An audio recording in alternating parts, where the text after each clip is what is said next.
Chiron, unleashing the leader in you. Blueprint for success. Leadership. Strategy. Chiron, unleashing the leader in you.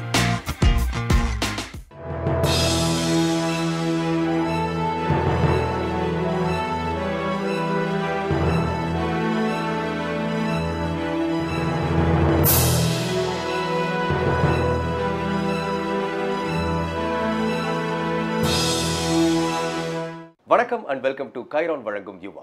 யுகத்தை ஆள்வது Yuva Shakti.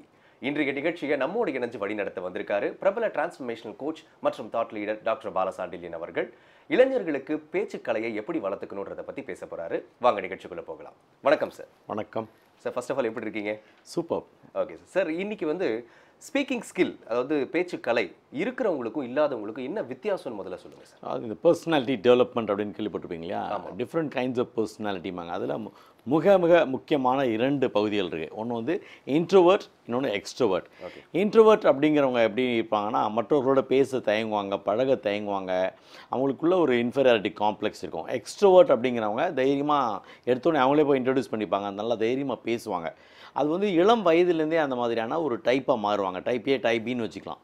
அந்த எக்ஸ்ட்ரோவர்ட்டாக இருக்கக்கூடிய மனிதர்கள் தான் பின்னாளில் ஒரு டீச்சராக, ஒரு சைக்காலஜிஸ்டாக, ஒரு வக்கீலாக, ஒரு பிஸ்னஸ் பர்சனாக, ஒரு சேல்ஸ் பர்சனாக, ப்ளஸ் ஒரு டிவி மீடியாலேயோ இல்லை எனி அதர் மீடியாலேயோ இல்லை பப்ளிக்லேயோ பேசக்கூடிய ஒரு மனிதராக உருவாகிறார்கள். இந்த பேச்சுக்கலை என்பது சின்ன வயசுலேருந்தே வருது. குழல் இனிது யாழ் இனிது என்பர் தம் மக்கள் மழலை சொல் கேளாதவருமாங்க. அப்போ மழலையாக பேசுகிறதுலேருந்து ஒரு குழந்தைய ரசிக்க ஆரம்பிப்பாங்க சில பெற்றோர்கள். அப்போலேருந்து என்கரேஜ் பண்ணுவாங்க. சில பேர் நீ பேசாத, வாய் மூடு, உட்காரு, என் பேச்சை கேளு. இதுதான் ஆஃபீஸில் என்ன நடக்குன்னா, just do what I say, don't talk, don't argue அப்படிங்கும்போது அவன் அப்படியே அடங்கி போயிடுவான். எல்லாருக்குமே பேசக்கூடிய திறமை இருக்கும், வளர்த்துட்டு இருப்பாங்க ஒரு ஸ்டேஜுக்கு மேலே. பட் இந்த மாதிரி கண்ட்ரோல் பண்ணி அவங்களோட பேச்சு திறமையை ஃப்ளாப் ஆகிடும், அப்படியே ஸ்டாப் ஆகிடுவாங்க. குறிப்பாக என்னென்னா, ஒரு கணவன் என்பவர் 40,000 வார்த்தைகளை பேசுகிறாங்க அப்படின்னு சொல்கிறாங்க. மனைவி என்பவள் ஒரு 35,000 வார்த்தைகள் பேசுகிறாங்கன்னு சொல்கிறாங்க. அவர் கணவன் என்ன பண்ணுறாருன்னா, தன்னுடைய வேலை இடத்துல 40,000 வார்த்தையை முடிச்சுட்டு வீட்டுக்குள்ள நுழைவாங்க. மனைவி அப்போ தான் 35,000 வார்த்தையோட முதல் வார்த்தையை தொடங்குறாங்களாம். ஸோ அதனால தான் அதிகபட்ச கணவர்கள் வீட்டில் பேசாமல் இருக்காங்க அப்படின்ற மாதிரிலாம் சொல்லுவாங்க. மிகச்சிறந்த பேச்சு அப்படின்றது பார்த்தீங்கன்னா நிறைய பேர் அந்த மாதிரியான மக்கள் உருவாகியிருக்காங்க. அதில் குறிப்பாக இன்றைக்கி நம்மளுடைய அமெரிக்க அதிபர் ஒபாமா அவர்கள் பேசி தான் இந்த முறை எலெக்ஷன்லேயே ஜெயிச்சிருக்காரு. நம்மளுடைய பிரதமர் கூட அப்படி தான் ஜெயிச்சிருக்கான்னு சொல்லுவாங்க. பட் அவர் என்ன பண்ணியிருக்காருன்னா, எஸ் வி கேன்னு ஒரு ப்ரிப்பேர்ட் ஸ்பீச், அந்த மாதிரியான பேச்சு கலையை வளர்த்து கொள்வதற்கு கடந்த ஒரு 15-20 ஆண்டுகளாக நிறைய டாக் ஷோஸ் வந்திருக்கு. பிரபலமான பேச்சாளர்கள் இந்த தமிழகத்தில் உருவாகியிருக்காங்க. பேச்சு என்பது ஒரு ப்ரொஃபஷனாகவே மாறியிருக்கு. அப்போ என்ன நடக்குதுன்னு பார்த்தீங்கன்னா, ஸ்கூலில் பேச்சு போட்டி நடத்துகிறாங்க. இப்போ பாரதியார் பேச்சு போட்டி நடத்துவாங்க. மிகப்பெரிய பரிசு கொடுக்கக்கூடிய நிறுவனங்கள்லாம் இருக்காங்க. அப்புறம் கல்லூரி லெவலில் பேசுவாங்க. அப்புறம் அவர்கள் தான் நாளைக்கு வளர்ந்து மிகப்பெரிய பேச்சாளர்களாக மாறுகிறாங்க. இன்றைக்கி எந்த சேனல் வேணால் காலையில் வைங்க, அந்த பேச்சாளர்களுடைய ஒரு சின்ன ஒரு உரையான இருக்கும். 5 நிமிஷத்துலேருந்து 8 நிமிஷம் 10 நிமிஷம் பேசுவாங்க. இப்போ நம்மளோட நிகழ்ச்சியே பேசும் நிகழ்ச்சி தான். நம்ம டெய்லி ஒரு ½ hour பேசிகிட்டு இருக்கோம்.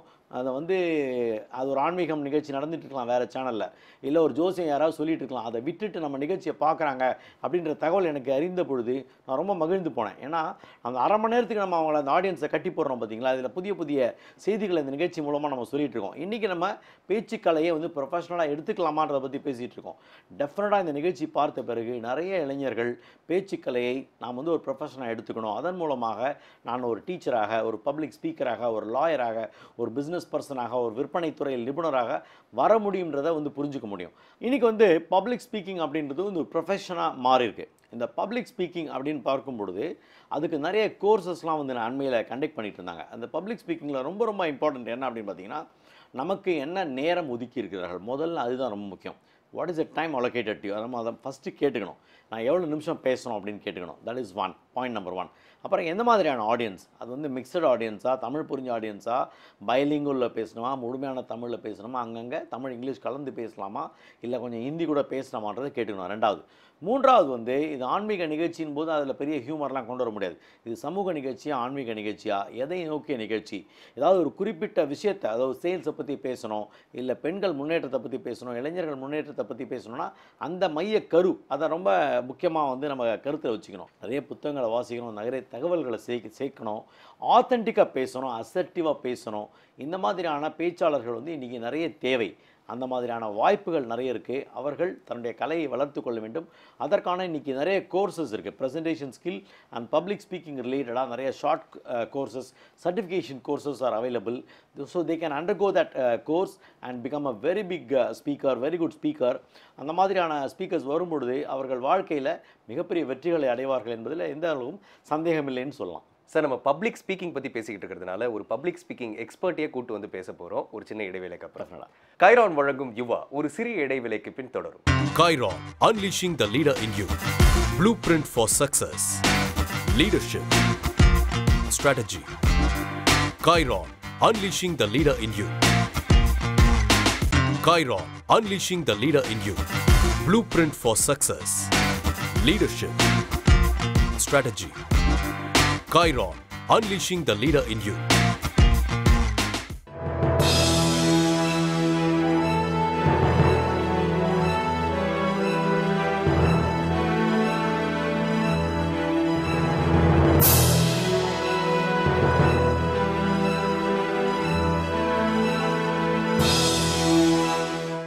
வெல்கம் பேக் டு கைரான் வழங்கும் யுவா.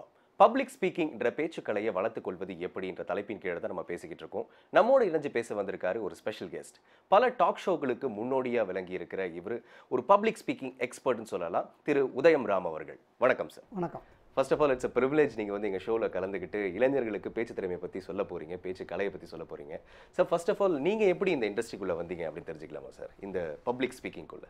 It is not a industry sir. இது சாதாரணமாக எல்லா இளைஞர்களும் ஸ்கூல் படிக்கிற காலத்தில், காலேஜ் டேஸ்லலாம் வந்து பேச்சு போட்டி, கட்டுரை போட்டி அது மாதிரி கலந்துக்குவாங்க. அது மாதிரி தான் நானும் வந்து பேச்சு போட்டிலாம் கலந்துட்டு இருந்தேன். பட் பத்திரிகை துறைக்கு வந்தேன். பத்திரிகை துறைக்கு அதுக்கப்புறம் வந்து மீடியாஸுக்கு வர்றதுக்கு முன்னாடி வந்து நிறைய நிகழ்ச்சி காம்பேர் பண்ணிட்டு இருந்தேன் தொகுப்பாளராக. ஓகே. மோர் தென் 1000 ப்ரோக்ராம்ஸ்க்கு மேலே நான் காம்பேர் பண்ணிட்டு இருந்தேன். ஓகே. அதில் வந்தது தான் இந்த பேச்சு. இதுக்காக நான் எங்கேயும் பயிற்சியெலாம் எடுத்துக்கல. இந்த பேச்சு போட்டியினுடைய அனுபவம், அதற்கப்புறம் இந்த தொகுப்பாளராக இருந்தனுடைய அனுபவம், அது மாதிரி வந்தது தான். அதன் பிறகு ஒரு பெரிய டாக் ஷோ, ஒரு பெரிய மீடியாவில் வந்து தமிழ்நாட்டிலே அதான் முதல் டாக் ஷோ ஓப்பன் பண்ணாங்க. அப்போ என்னை கூப்பிட்டுட்டு பேச்சாளர்களை தேர்வு செய்யணும். பேச்சாளர்களை தேர்வு செய்வதற்கு எனக்கு முதல்ல பேச தெரிஞ்சிருக்கணும், அந்த சப்ஜெக்டை பற்றி ஒரு நாலேஜ் இருக்கணும், அவங்கள பேச வைக்கணும்.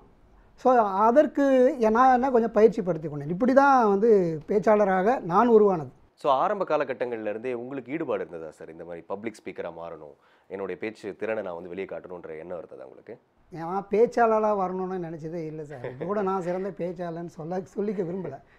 என்னென்னா எக்ஸ்ப்ரெஷன் தான் இம்பார்ட்டண்ட். நீங்கள் நல்லா பேசுகிறீங்களான்றது முக்கியமானதில்லை, சொல்ல வந்ததை சரியாக சொல்கிறீங்களா, தெளிவாக சொல்கிறீங்களா, மற்றவர்களை அதை புரிந்து கொள்ளக்கூடிய அளவில் சொல்கிறீங்களா, அதுதான் ஒரு சிறந்த பேச்சாளனுக்கு ஒரு இலக்கணம். கிங் மேக்கர் ரெண்டு வித்தியாசம் இருக்குது. நீங்கள் வந்து இந்த ஸ்பீக்கர்களை உருவாக்கக்கூடிய ஒரு ஃபேக்ட்ரின்னு சொல்லலாம். உருவாகிட்டு இருக்காங்க. அது உருவாவதற்கு நான் ஒரு மூல காரணமாக இருந்தேன். அதுக்கு காரணம் டாக் ஷோஸ் தான். இந்த டாக் ஷோஸ் அப்படின்ற கான்செப்ட்டு வந்ததுக்கு பிறகு தான் தமிழ்நாட்டில் நிறைய பேச்சாளர்கள் உருவானாங்க.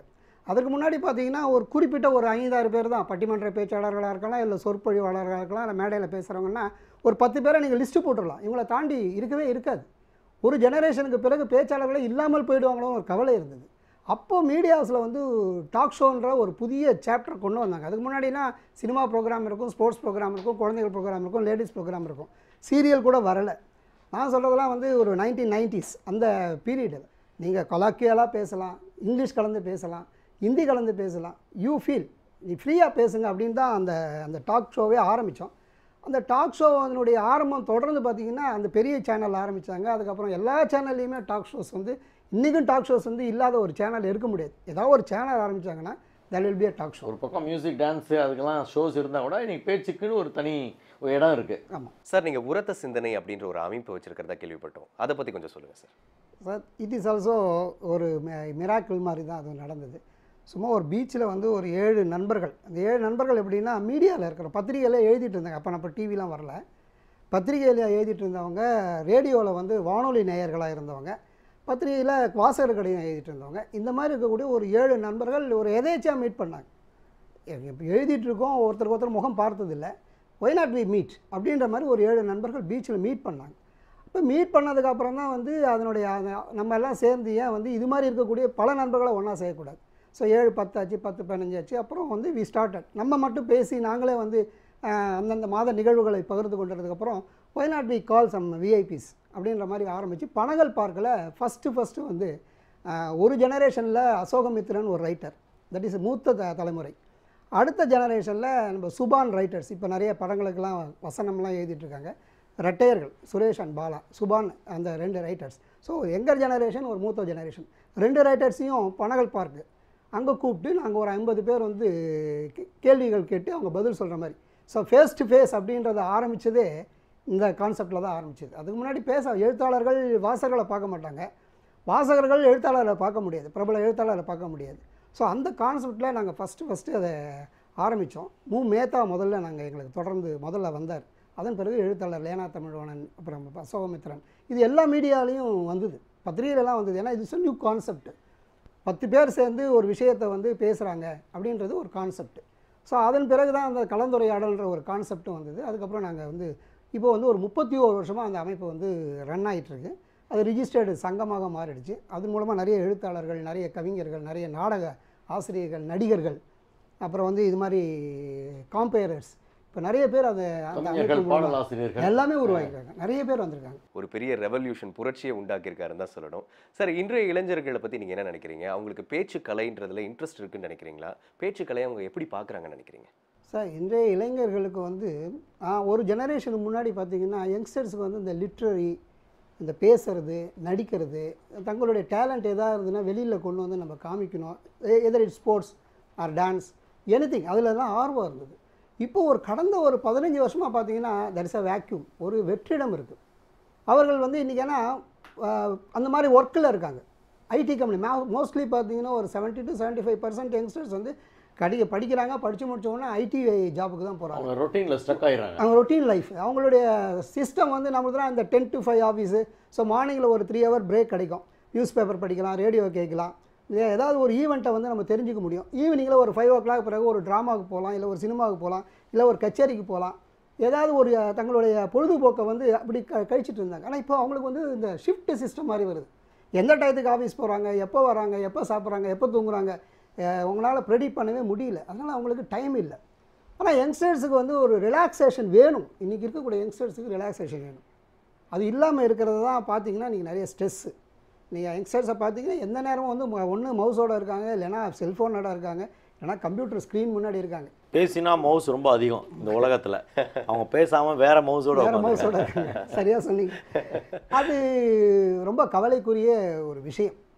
ஏன் இளைஞர்கள் வந்து இன்றைக்கி வந்து டைம் இல்லை அப்படின்றது வந்து ஒரு பக்கம் இருக்கட்டும், பட் டைம்ன்றது நம்ம we have to create. Time வந்து தானாக உருவாகாது, நம்ம பேசின்னு தான் இருக்காங்க. பட் வேறு விதமாக பேசுகிறாங்க, ஒரு வார்த்தை பேசுகிறாங்க, 2 வார்த்தை பேசுகிறாங்க, எஸ்எம்எஸ் பேசிகிட்டு இருக்காங்க, அப்படி இல்லைன்னா அப்புறம்ட்டு ஏதோ ஒன்று பேசிகிட்டே போயிட்டு தான் இருக்காங்க. இல்லை சார், என்ன பேசுகிறாங்கன்றது முக்கியம் இல்லையா? கம்மிங், அது கூட சிஎம்ஜி கம்மிங் தான். ஓகே போய் இப்போ கே மட்டும் வந்துடுச்சு இல்லையா? அம்மா அப்பா பட்ட பேசுறது கூட இப்போ மொபைல் ஃபோன் மூலமாக தான் பேசிகிட்டு இருக்காங்க. சரி, அந்த பேச்சு வந்து அதெல்லாம் உணர்வு பூர்வமற்ற பேச்சு சார். அது இப்போ ஒரு குழந்தைகிட்ட நீங்கள் எஸ்எம்எஸில் பேசுகிறது மூலமாகவோ ஒரு வீடியோவில் பேசுகிறது வந்து எப்படி இருக்கும், அதே குழந்தைய நேரில் பார்த்து அதை கொஞ்சம் போது இருக்கக்கூடிய ஃபீலிங்ஸ் எப்படி? ஒரு அம்மாக்கிட்ட நீங்கள் சேட் பண்ணி பேசுகிறது எப்படி, அம்மா பக்கத்தில் உட்கார்ந்து அம்மாவுடைய அரவணைப்போடு பேசுகிறது எப்படி, அந்த ஃபீலிங்ஸுன்றது ஒரு முக்கியமான விஷயம். அது பேச்சில் தான் நமக்கு அந்த ஃபீலிங்ஸை கொண்டு வர முடியும். ஏன்னா நம்ம தமிழர்களை பொறுத்த வரைக்கும் பார்த்திங்கன்னா பேசியே ஆட்சியை பிடிச்சவங்க. நம்ம தமிழ்நாட்டை பொறுத்த வரைக்கும் வேறு ஸ்டேட்ஸில் இருக்கா இல்லையா, நம்ம தமிழ்நாட்டில் பேசியே ஆட்சியை பிடிச்சவங்க. ஏன்னா நம்ம ஆளுங்களுக்கு எப்போவுமே சார் யாராவது ஒருத்தர் சொன்னால் கேட்குறதுல நமக்கு ரொம்ப பொறுப்பு, சகிப்புத்தன்மை உண்டு. நம்ம தமிழர்களுக்கு வந்து நீங்கள் என்ன சொன்னாலும் நான் கேட்டுப்பேன், நீங்கள் 10 நிமிஷம் பேசினா கூட நான் கேட்பேன், நான் பேசினாலும் நீங்கள் கேட்குறீங்க. அந்த சகிப்புத்தன்மையை வந்து எப்போ பேச்சாளர்களுக்கும் கேட்குறவங்களுக்கு இருக்கு இல்லையா, அப்போ அது எதனுடைய வெற்றி? பேச்சாளருடைய வெற்றி. சார், இன்னைக்கு யங்ஸ்டர்ஸுக்கு வந்து பேச்சு திறனுடைய அவசியம் என்ன நினைக்கிறீங்க சார்? இந்த வேர்ல்டு இஸ் காம்படிட்டிவ். இப்போ கவர்மெண்ட் ஜாப் எங்கேயுமே கிடையாது, அரசாங்கத்தால் வேலை கொடுக்க முடியல. அப்போ இன்றைக்கி எப்படிப்பட்ட வேலை கிடைக்குது? மார்க்கெட்டிங், அங்கே நீங்கள் பேசியே ஆகணும். அடுத்தது நீங்கள் டாக்டர் ப்ரொஃபஷனே போனால் கூட நீங்கள் பேசியே ஆகணும். ஏன்னா பேஷண்ட்டுக்கிட்ட ரொம்ப ஸ்மூத்தாக அன்பாக அவங்க பேச்சிலே அவன் ஹீல் ஆகிற மாதிரி பேசியே ஆகணும். ஒரு இன்ஜினியர் ஆனாலும் நீங்கள் பேசி தான் ஆகணும். ஸோ இன்றைக்கி ஃபீல்டு ஒர்க்கு தான் அதிகமே தவிர நீங்கள் ஆஃபீஸில் உட்காந்து ஒரு ஃபேனை கீழே ஈவன் ஐடி துறையில் கூட you need to extract work. அப்போ பேசி தான் வேலையை வாங்க முடியும். ஐடி துறைன்னு சொன்னோன்னா நீங்கள் வந்து கம்யூனிகேட் பண்ணணும். எந்த லாங்குவேஜாக இருக்கலாம், நீங்கள் எந்த நாட்டோட நீங்கள் கொலாபரேட் பண்ணுறீங்க அப்படின்றது போது அந்த லாங்குவேஜில் நீங்கள் எக்ஸ்பர்ட்டாக இருக்கணும். அப்போ நீங்கள் பேசி தான் ஆகணும். Voice process. ஆமாம், இங்கே நீங்கள் லோக்கலில் வந்து வேலையை வாங்கணும். உங்களுக்கு கீழே இருக்கக்கூடிய அடுத்த ஜெனரேஷன் அடுத்த லெவலில் இருக்கக்கூடிய நீங்கள் வேலையை வாங்கணும். அப்போ பேச்சுன்றது இன்றைக்கி ரொம்ப அவசியம். நீங்கள் அது ஏஜுக்கு அது பாரே கிடையாது பேச்சுக்கு. யங்ஸ்டர்ஸ் ஏன் இன்றைக்கி பேசணும் அப்படின்னு சொன்னால் அவங்களுக்கு பேசுகிறதுக்கான ஸ்கோப் இல்லை. நான் வந்து டைம் கிடையாது. இன்றைக்கி இருக்கக்கூடிய ஐடி ஃபீல்டில் எப்போ போகிறோம், எப்போ வரோம், எப்போ தூங்குறோம், எப்போ சாப்பிட்றோம், எதுவுமே இன்றைக்கி ப்ரெடிக்டபுளாக இல்லை. அவன் எப்போ பார்த்தாலும் மவுஸோட இருக்கான், இல்லைனா வந்து கம்ப்யூட்டரில் இருக்கான், இல்லைனா மொபைல் ஃபோனோட இருக்கான், இவ்வளோ தான் பேசுகிறான். அதுலேயும் என்ன பேசுகிறான்னா ஒரு ஷார்ட் ஃபார்மேட்டில் பேசுகிறான். ஒரு ஃபீலிங்கோ எக்ஸ்ப்ரெஷனோ எதுவுமே இல்லை. அதனால் டிப்ரெஸ். இன்றைக்கி பாருங்கள், ஒரு லவ்வை வந்து எக்ஸ்ப்ரெஸ் பண்ண மாட்டேங்கிறாங்க. அவங்களுக்குள்ளே ஏதோ ஒரு காம்ப்ளெக்ஸ் இருக்குது, அதை எக்ஸ்ப்ரெஸ் பண்ண மாட்டேங்கிறாங்க. ஒரு விதமான தயக்கம், பயம், இது எல்லாமே அவங்கள்ட்ட இருக்குது. நிறைய சூசைட் அட்டெம்ப்ட்டை பார்க்குறோம். இல்லைனா வந்து எல்லாத்துலேருந்து ஒரு விலகி ஒரு டிஜெக்டடாக இருக்கக்கூடிய யங்ஸ்டர்ஸை பார்க்குறோம். மனம் விட்டு கலகலப்பாக பேசக்கூடிய இளைஞரை நீங்கள் யாராவது சொல்லுங்களா பார்க்கலாம். பேசினாலே மனசு வந்து லேசாகுன்றாங்க. So you need to share with other people. You need to care and share. நீங்கள் எல்லாமே ஸ்க்ரீனில் தான் நீங்கள் பண்ணுவீங்கன்னு சொன்னால் ஹவு டு யூ ஃபீல்? ஒரு தாயினுடைய அன்பை நீங்கள் எஸ்எம்எஸில் ஃபீல் பண்ண முடியுமா? ஒரு குழந்தைய வந்து எஸ்எம்எஸில் கொஞ்சம் முடியுமா? இல்லை வாட்ஸ்அப்பில் கொஞ்சம் முடியுமா? இல்லை நீங்கள் வந்து சேட்டிங்கில் பண்ண முடியுமா? அப்போது உங்களுக்கு ஒரு அவுட்லெட் வேணும். உங்கள் மனசில் இருக்கிறத நீங்கள் பாரத்தை கொண்டு வரணும்னா நீங்கள் ஷேர் பண்ணி ஆகணும். இன்னும் வந்து ஓப்பன் அப் ஆகணும் அப்படின்னு ஓப்பன் அப் ஆகணும். கண்டிப்பாக ஓப்பன் அப் ஆகணும். ஸோ இன்றைக்கி வந்து பேச்சு திறனை கற்றுக்கிட்டாங்க அப்படின்னா என்னென்ன ஸ்கோப் இருக்குது சார் இந்த பேச்சு கலையை வச்சு? எல்லாமே இன்றைக்கி பேச்சு தான் சார். இன்றைக்கி வந்து பார்த்தீங்கன்னா மீடியாஸ் வந்ததுக்கப்புறம் பேசுகிறவங்களுக்கு எல்லா விதமான ஸ்கோப் இருக்குது. உங்கள் காலத்தில் பேச்சாளர்களுக்கு மட்டும்தான் ஸ்டேஜில் பேசினா மட்டும்தான் இருந்தது. ஆனால் இன்றைக்கி இது வந்ததுக்கப்புறம், மீடியாஸ் வந்ததுக்கப்புறம் நீங்கள் நல்ல தொகுப்பாளராக போகலாம் இல்லையா? நீங்கள் மிமிக்ரி பண்ணுறவராக இருந்தால் ஒரு நல்ல மிமிக்ரி ஆர்டிஸ்ட்டாக போகலாம், வர்ணனையாளராக போகலாம். இது போல் வந்து கலந்துரையாடலை கலந்துக்கும் போது நீங்கள் அந்த கலந்துரையாடலை வந்து தொகுக்கக்கூடிய ஒரு தொகுப்பாளராக போகலாம். நீ பெரிய பெரிய நிகழ்ச்சிகள் நடக்குது, பெரிய பெரிய நிகழ்ச்சிகளை நடத்துறதுக்கு ஒரு காம்பேரராக போகலாம். இன்றைக்கி நிறைய நல்ல நல்ல காம்பேரர்ஸ்லாம் வந்திருக்காங்க. அழகாக நிகழ்ச்சிகளை தூத்து வழங்கக்கூடியவர்கள் வந்திருக்காங்க. ஸோ இதெல்லாம் பேசுகிறது மூலம் தான் வரும். அது மட்டும் இல்லை, முன்னெல்லாம் பேசினா வந்து காசு கிடைக்குது. இப்போ பேச்சாளர்களுக்கு தான் கொட்டி கொடுப்பதற்கு தயாராக இருக்கிறாங்க. இன்றைக்கி கல்லூரி மாணவர்களோட பேசுகிறதுக்கு ஆள் இல்லை. பள்ளிக்கூடங்களில் போய் மாணவர்கள் மத்தியில் பேசுகிறதுக்கு ஆள் இல்லை. இப்போ நம்மள மாதிரி யங்ஸ்டர்ஸ் பேசினா தான் அவங்க கேட்பாங்க. நம்மள மாதிரி என்னையும் நான் சேர்த்துக்கிறேன், தப்பாக நினைக்கிறேன். நான் யங்ஸ்டர் தான். அதுவே ஒரு பேச்சு பேசுகிறது. நான் அவங்கக்கிட்ட போய் பேசுகிறதுக்கு வந்து உங்களுக்கு ஒரு வாய்ப்பு கிடைக்குது. அப்போ பேசுவதற்கு இன்றைக்கி வந்து அவர்கள் வந்து நல்ல ரெமுனரேஷனும் கிடைக்குது. இன்றைக்கி ஒரு பேச்சாளருக்கு கிடைக்கக்கூடிய ரெமுனரேஷனு சாதாரண ஆஃபீஸில் உட்காந்து ஒர்க் பண்ணுறவங்களோட அதிகமாக இருக்குது. அவங்க 3 நாள் ஒரு மாதத்தில் ஒரு 3 நாள் பேசுனாங்கன்னா ஒரு மாதத்தில் நீங்கள் ஒரு மாதம் ஃபுல்லாக வேலை செஞ்சனுடைய சம்பாத்தியம் உங்களுக்கு கிடைக்கும். மட்டும் இல்லை, ஒரு ½ அன் ஹவர் ஒருத்தர் பேசுகிறாருன்னு வச்சுங்களேன், குறைஞ்சபட்சம் ஒரு 3-4 மணி நேரத்துக்கு தேவையான தயாரிப்பு வேலை பண்ணியிருப்பார். ஒரு 4 புத்தகத்தை அவர் படிச்சுட்டு வந்து பேசுகிறார். அந்த ½ அன் ஹவரை நம்ம கேட்டோம்னா அந்த கற்றலில் கேட்டலேன் என்று நீ ஏன் சொல்லியிருக்கான். அப்போ you can learn many things when somebody speaks. அப்போது அந்த ஸ்பீக்கிங் அப்படின்றது மிகப்பெரிய ஒரு இம்பார்ட்டன்ஸ் இருக்குது. இன்றைக்கி சேல்ஸ் துறையில் இன்றைக்கி நிறைய பேர் வந்து பேங்கிங் செக்டாராக இருக்கலாம், இன்சூரன்ஸ் செக்டாராக இருக்கலாம், let it be any kind of sector. Without speaking you cannot sell anything. You need to sell a concept.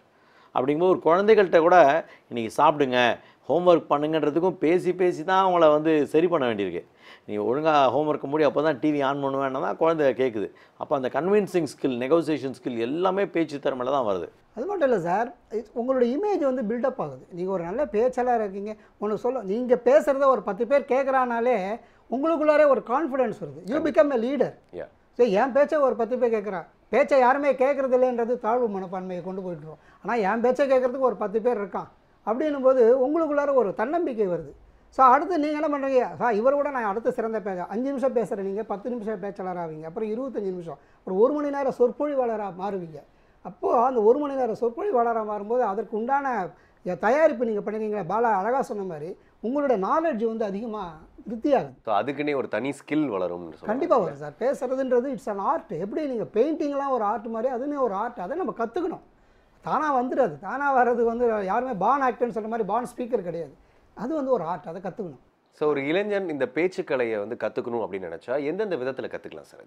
எப்படி தன்னுடைய கரியர் வந்து அவங்கக்கிட்ட அந்த ஃபியர் போகணும் சார், தயக்கம் போகணும். இந்த ஸ்டேஜ் ஃபியர்னு ஒன்று சொல்லுவாங்க. ஸ்டேஜ் ஃபியர்னால் அந்த காலத்தில் என்ன பண்ணுவாங்க, நீ கண்ணாடி முன்னாடி நீ ஆக்ஷனோட பேசிப்பார், கையை காலெலாம் ஆட்டி பேசிப்பார், கோபமாக பேசிப்பார், சந்தோஷமாக பேசிப்பார், சோகமாக பேசிப்பார்னு சொல்லுவாங்க. ஸோ அது உண்மை. அந்த காலத்தில் சொல்லும்போது என்னடா இது பைத்தியகாரத்தனமாக இருக்கும், ஆனால் அதுதான் உண்மை. ஏன்னா உங்களுக்குள்ளார ஒரு பயம் போகணும்னா உங்களுக்கு முன்னாடி யாராவது ஒருத்தர் இருக்கணும். முன்னாடியே நீ பேசி பாரு, அப்போ நீ தான் உன்னுடைய பேச்சுக்கு முதல் ரசிகனாக இருப்ப அப்படின்றது தான் அந்த கான்செப்ட். இல்லை நெக்ஸ்ட் லெவல் எப்படி போயிருக்குன்னா நீங்கள் பேசுகிறத வீடியோ எடுத்து நீங்கள் பார்க்கலாம். ஆனால் இன்றைக்கி வந்து டெக்னாலஜி அட்வான்ஸ் ஆகிருக்கு. அப்போ நீங்கள் வந்து ஒரு ஆடியோ எடுத்து பார்க்கலாம், என் லெவல் நல்லா இருக்கா, வாய்ஸ் ரொம்ப கர்ண கொடூரமாக இருக்கா, ரொம்ப ஓவர் சவுண்டாக இருக்கா, இல்லை ரொம்ப சாஃப்டாக இருக்கா, இதெல்லாம் பார்த்துக்கலாம். வீடியோவில் வந்து நம்ம பார்த்துருக்கலாம். ஸோ அது வந்து பயிற்சி எடுத்துக்கலாம். ரெண்டாவது விஷயம் வந்து அந்த தயக்கம் வந்து போயிடணும். நம்ம பேசுனா தப்பாக நினச்சிப்பாங்களா, நம்ம பேசுகிறது வந்து தப்பாக போயிடுச்சுன்னா என்ன பண்ணுறது. ஒரு குழந்தை தப்பாக தான் பேசுகிறது, அதை நம்ம ரசிக்கிறோமா இல்லையா. நம்ம தாத்தா பாட்டி பல்லு போயிடுது, இருந்தாலும் அதை ரசிக்கிறோம். ஏன்னா அது ஒரு அழகு. அதுபோல் ஒரு மொழி தெரியாத ஒருத்தர், உங்களுக்கு ஆங்கிலம் தெரியும் ஆனால் நீங்கள் தமிழ் பேசுகிறீங்க, கொச்சையாக பேசுகிறீங்க, ஆனால் அதை ரசிக்கிறோம். வேறு ஒரு மொழிக்காரன் நம்ம தமிழை பேசுகிறாயா, அவ்வளோ அழகாக பேசுகிறாயா அப்படின்னு நம்ம ரசிக்கிறோம். அப்போது நம்ம தப்பாக பேசுவோம். முதல்ல நம்ம ஃப்ரெண்ட்ஷிப்புக்கிட்ட பேசுவோம், பேரண்ட்ஸ்கிட்ட பேசுவோம், அவங்க கரெக்ட் பண்ணுவாங்க. அப்போ நீங்கள் ஒரு நல்ல பேச்சலாக முடியும். அப்போ முதல்ல அந்த பயிற்சி எடுத்துக்கணும். ரெண்டாவது விஷயம் என்னன்னு சொன்னால், பேசக்கூடிய நம்ம யாருக்கிட்ட பேசுகிறோம் அப்படின்றது audience is important. Target audience சரிங்களா. இப்போ நான் ஒரு ஸ்கூலுக்கு போய் நான் பேசுகிறேன்னு சொன்னால் அந்த குழந்தைங்க லெவலுக்கு நான் இறங்கிட்டேன். நான் அங்கே போயிட்டு வந்து ராமாயணம், மகாபாரதம், அப்புறம் ஜார்ஜ் புஷ் இதெல்லாம் பேசிட்டு இருந்தேன்னா அந்த குழந்தைக்கு தெரியாது. ஸோ அந்த குழந்தையினுடைய லெவலுக்கு இறங்கி நானும் ஒரு மழலையாக மாறி அவங்களுடைய லாங்குவேஜில் போய் நான் பேசணும். டவுன் டு எர்த்தாக இருக்கணும். அப்படி பேசுனா அந்த குழந்தைங்களுக்கு பிடிக்கும். கொஞ்சம் மாதிரி பேசணும். இதே நீங்கள் ஒரு ஸ்கூலில் ஒரு யங்ஸ்டர்ஸ் மத்தியில் பேசுகிறீங்க அப்படின்னு சொன்னால் அவங்களுக்கு ரொம்ப நேரம் பேசுனா போர் அடிக்காது.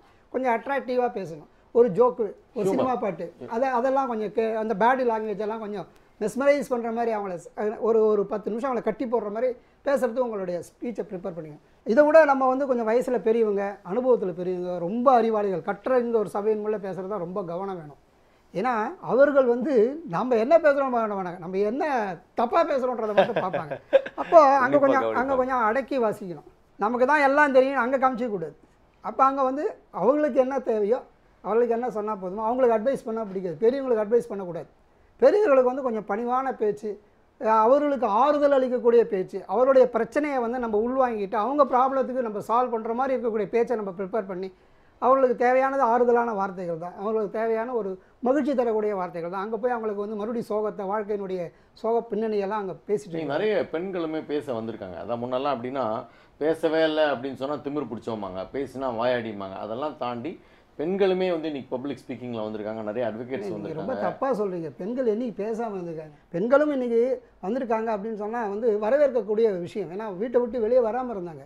இன்றைக்கி எத்தனை மேடை பேச்சாளர்கள், எத்தனை பட்டிமன்ற பேச்சாளர்கள், ஒவ்வொரு ஊர்லேயும் ஒரு காலேஜ்லேயும் ஒரு ஸ்கூல்லையும் பார்த்திங்கன்னா பிரமாதமான பேச்சாளர்கள் வந்துட்டுருக்காங்க. அந்த பேச்சாளரால் வர்றதுக்கு அடுத்த விஷயம் என்னென்னா அப்சர்வேஷன். ஒரு விஷயம் பேசுகிறதுக்கு முன்னாடி மற்றவர்கள் என்ன பேசுகிறாங்கன்னு நம்ம உள்வாங்கிக்கணும். புதிய செய்திகளை சொல்லணும், அதை சுவாரஸ்யமாக சொல்லணும், கவிதைகள்லாம் ஆட் பண்ணணும், கொட்டேஷன்ஸ். அதில் அப்சர்வேஷன்ன்றது எப்படின்னா, எப்பவும் பார்த்தீங்கன்னா சில பேர் நான் கடைசியில் பேசுகிறேன்னுவாங்க, சில பேச்சாளர்கள் பார்த்தீங்கன்னா முன்னாடி பேசுகிறேன்னுவாங்க. முன்னாடி பேசுகிறேன் பேச்சாளர் என்னன்னா அவர் ப்ரிப்பேர் பண்ணிட்டு வந்திருக்காருன்னு அர்த்தம். என்னை முதல்ல பேச விட்டுருங்கன்னா அவர் ஏற்கனவே ப்ரிப்பேர் பண்ணிட்டு வந்திருக்காரு, அதை ஒப்பிச்சுட்டு போயிடுவார். கடைசியில் பேசுகிறேன்ற பேச்சாளர் பார்த்தீங்கன்னா எந்த ப்ரிப்பரேஷன் வந்துட முடியாது, ரொம்ப ஃப்ரீயாக வந்திருப்பார். மற்றவர்கள் என்னென்ன பேசுகிறாங்கன்றதெல்லாம் அப்படியே நோட் பண்ணிப்பார். மற்றவர்கள் பேசுகிற விஷயத்துலேருந்து அவர்கள் பேசுகிறதே திருப்பி சொன்னால் ரிப்பீட்டேஷன் ஆகிடும். அப்போ அவர் மைண்ட் ஒர்க் பண்ணும். இவர் இந்த கருத்தை சொல்லியிருக்காரு, அதுலேருந்து வேறு ஒரு டைரெக்ஷனில் அவர் யோசித்து அதை வந்து அவர் சொல்லும்போது பார்த்தீங்கன்னா 5 பேர் முன்னாடி பேசியிருப்பாங்க, அவருக்கு கிடைச்ச கிளாப்ஸை விட அவர் கிடைச்ச வரவேற்போட இவருக்கு கிடைச்சிருக்கும். அதற்கு அடுத்தபடியாக சார் இதெல்லாம் எனக்கு தெரியாது அப்படின்னு சொன்னீங்கன்னா நீங்கள் ஒன்றும் பண்ண வேண்டாம். நிறைய டாக் ஷோஸ் பாருங்கள், டிவியில் என்னென்னவோ ப்ரோக்ராம் வருது இல்லையா, நீங்கள் பேசணும்னு நினைக்கிறேன். அந்த டாக் ஷோஸ் பார்த்தீங்கன்னா எப்படி மைக்கை பிடிக்கிறான், எப்படி நிற்கிறான், எப்படி வந்து ஆடியன்ஸை வந்து எப்படி ஃபேஸ் பண்ணுறான், கிளாப்ஸ் வர்ற இடத்துல எப்படி அவன் நிறுத்துகிறான், சிரிக்கிறதுக்கு ஒரு பாஸ் கொடுக்கணும். நான் ஒரு ஜோக் சொல்கிறேன்னா சார் நான் ஜோக் சொல்கிறேன் சிரிங்கன்னு சொல்லிட்டு சிரிக்கக்கூடாது. நீங்கள் ஜோக் சொன்னோன்னா அவன் ஸ்பான்டேனிட்டியாக தான் சிரிப்பான், சொல்லிட்டா சிரிப்பான். அப்போ நமக்கே தெரியும் நான் இந்த ஜோக் சொன்னால் அவன் சிரிப்பான் அப்படின்றது உங்கள் உள்மனத்துக்கே தெரியும். அப்போ அந்த இடத்துல நீங்கள் ஒரு பாஸ் கொடுத்தீங்கன்னா அந்த சிரிப்பை நீங்கள் உள்வாங்கிக்கலாம். அப்போ வந்து ஆடியன்ஸுக்கும் ஒரு டைம் கிடைக்கும், உங்களுக்கும் ஒரு அங்கீகாரம் கிடைக்கும். ஒரு பாஸ் கொடுத்துட்டு நீங்கள் மறுபடியும் கண்டினியூ பண்ணலாம். ஆக்சுவலாக என்னுடைய குருநாதர் வலம்புரி ஜெயந்த் தான். ஏன்னா அவர் பேசுகிறத கேட்டு தான் நான் இது கொஞ்சம் வித்தியாசமாக பேசணும், கொஞ்சம் கவர்ச்சிகரமாக பேசணும் அப்படின்ற மாதிரி ஆரம்பித்தோம். இன்றைக்கி நெல்லை ஜெயந்தான் ஒரு நல்ல கவிஞர். அவர் வந்து சென்னைக்கு வருவதற்கு நான் காரணம், இந்த ஃபீல்டுக்கு வருவதற்கும் நான் ஒரு சின்ன கருவியாக இருந்தேன். ப்ரொஃபஸர் சுப்பையா, இன்றைக்கி பேராசிரியர் சுப்பையா, அவங்களாம் அப்புறம் அண்ணா சிங்காரவேலுன்ற ஒரு அருமையான நகைச்சுவை பேச்சாளர். அதுக்கப்புறம் பார்த்தீங்கன்னா ஆரூர் புதிவன் என்கின்ற பேச்சாளர். இப்போ உங்கள் கூட இங்கே பேசிட்டு கூட பாலசாண்டில்யன் இவர்கள் எல்லாமே இந்த காலகட்டத்தில் இந்த மாதிரி பெரிய பயிற்சியெல்லாம் எடுத்துகிட்டு வரல. இந்த மாதிரி டாக் ஷோஸ் பார்த்து, பட்டிமன்றங்கள் பார்த்து, நிகழ்ச்சிகளை பார்த்து, கேள்விப்பட்டு, கேட்டு அனுபவங்கள் மூலமாக வந்தவர்கள் தான். ஸோ இதற்கு நீங்கள் தனியாக பயிற்சி பற்றலாம் வைக்க வேண்டாம். ஆனால் நான் அதுக்கு ஒரு பயிற்சி பற்ற ஆரம்பிக்கணும், நான் பாலாலாம் சேர்ந்து அது மாதிரி ஒரு பயிற்சி பற்றி ஆரம்பிக்கணும், உங்களுக்கு ஒரு ட்ரைனிங் கொடுக்கணும், இதெல்லாம் நாங்கள் நினச்சிட்ருக்கோம். Future plan நினச்சிட்ருக்கோம். ஏனென்றால் பேச்சின் மூலமாக தான் ஒன்றை சாதிக்க முடியும். பேச்சின் மூலமாக தான் நான் அடுத்தவர் மனதை வந்து அதாவது மென்மைப்படுத்த முடியும். பேச்சின் மூலமாக தான் நம்ம காதலையே வளர்த்துக்கிறோம். பேச்சின் மூலமாக தான் அன்பை வளர்த்து கொள்கிறோம். பேச்சின் மூலமாக தான் நம்ம பல வெற்றிகளை பெற்றிருக்கிறோம். நாட்டினுடைய சுதந்திரத்தில் பார்த்தீங்கன்னா மகாத்மா காந்தி கத்தி எடுத்தெல்லாம் போடல. ஒன்லி த்ரூ கான்வர்சேஷன் தான் வந்து நம்ம ஜெயிச்சிருக்கோம். அப்போ அந்த பேச்சு என்பது கலை. அதை நம்ம வந்து ஏன் விடணும்? வாய் விட்டு பேசுவோம், வாய் விட்டு சிரித்தால் நோய் விட்டு போகின்ற மாதிரி மனக்கவலையை மாற்றல் அரிதல்ல, மனக்கவலையை மாற்றல் எளிது. எப்போனா நீங்கள் பேசினா. பேச்சு திறமைக்காக ஒரு கோச்சிங் சென்டர் ஆரம்பிச்சு அதனால வந்து யங்ஸ்டர்ஸ் எவ்வளோ பயனடைவாங்கன்னு யோசிக்கும் பொழுது ரொம்ப ஒரு சூப்பரான இனிஷியேட்டிவ் அப்படின்னு தான் சொல்லணும். ஸோ இது வந்து யுவா சார்பாக நாங்கள் வந்து வாழ்த்துக்கிறோம் சார். இந்த நிகழ்ச்சி வந்து சிறப்பிச்சதுக்காக ரொம்ப ரொம்ப நன்றி சார். இந்த வாய்ப்பு கொடுத்ததற்காக வேந்தர் டிவிக்கு என் மனமார்ந்த நன்றியை தெரிவித்துக் கொள்கிறேன். ஸோ என்ன வியூவர்ஸ், பேச்சு கலைக்கான முக்கியத்துவம் என்னன்னு இன்றைய நிகழ்ச்சியை பார்த்து கண்டிப்பாக தெரிஞ்சுக்கிட்டு இருப்பீங்க. மீண்டும் அடுத்த யுவா நிகழ்ச்சியில் வேற ஒரு இனோவேட்டிவான டாப்பிக்கோட உங்களை வந்து சந்திக்கிறோம். அதுவரை உங்களிடமிருந்து விடைபெறுவது உங்கள் அலெக்ஸ். இது கைரான் வழங்கும் யுவா, யுகத்தை ஆள்வது Yuva Shakti. Chiron, unleashing the leader in you. Blueprint for success. Leadership. Strategy. Chiron, unleashing the leader in you.